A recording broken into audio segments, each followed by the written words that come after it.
So if you're looking for a new dish that'll please a crowd and comes together pretty simply, I highly recommend Korean street toast.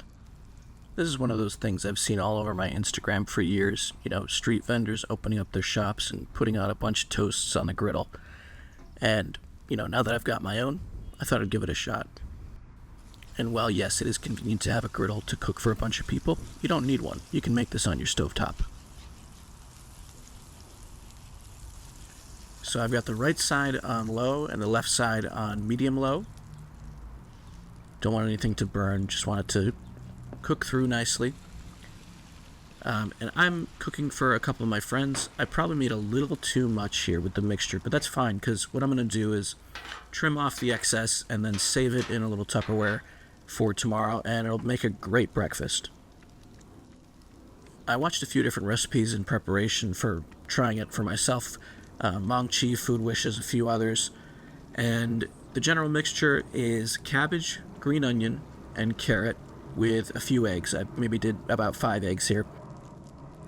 So the key to cooking well on a griddle is really just all about temperature management. Johnny Burnett has some great videos on that. Highly recommend checking them out on YouTube. But the left side we've got at about 325, 350. That's about the temperature you want it at for pancakes. On the right, it's just slightly lower. Maybe just under 300. I didn't want the bread to cook too fast. Wanted to just slowly toast up while I got everything else ready.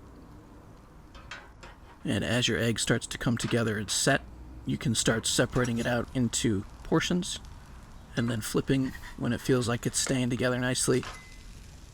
I'm also going to further trim it so it fits nicely on the bread in a good, decent square shape. I'll save the scraps.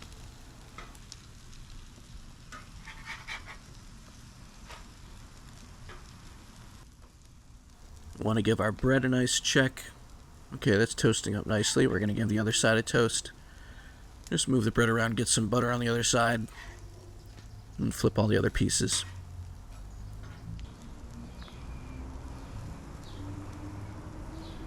And we're going to get some American cheese down.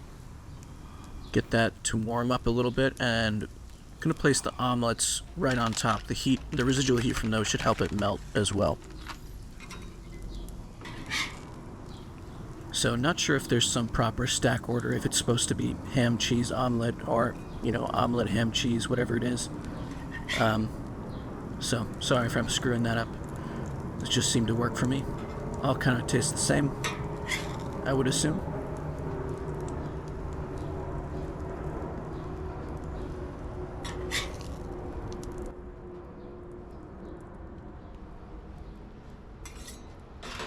Alright, we're just going to clean up off the scraps and make some room for the ham to go down. Don't need to spend a whole lot of time with it down there. This is mainly just to warm it up so it's not freezing cold in the middle of your sandwich.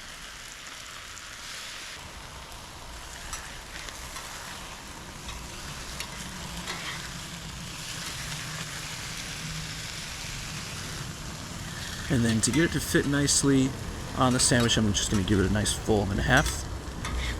And then stack that on top.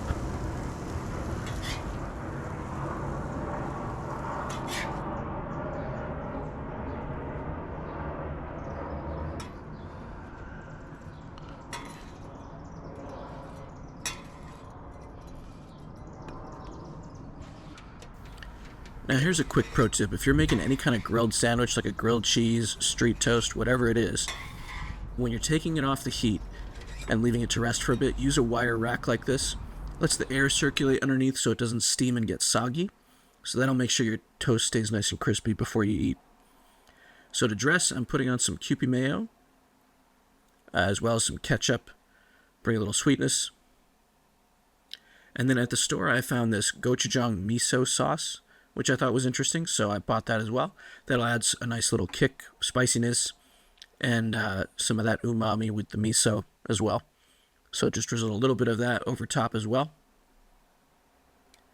And then one thing, when I was researching different recipes here, very traditional to add a little bit of sprinkled white sugar on top as well.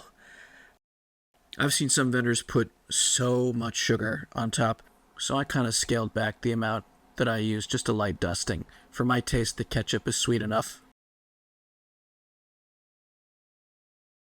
Then we throw the top bread on top, and then We'll bring it over to get cut in half. And I'm going to slice this on the diagonal. Triangles always taste better. That's a scientific fact. J. Kenji Lopez will back me up on that. So whether it's breakfast, lunch, or dinner, this sandwich is great, really any time of day. Highly recommend you try it out for yourself.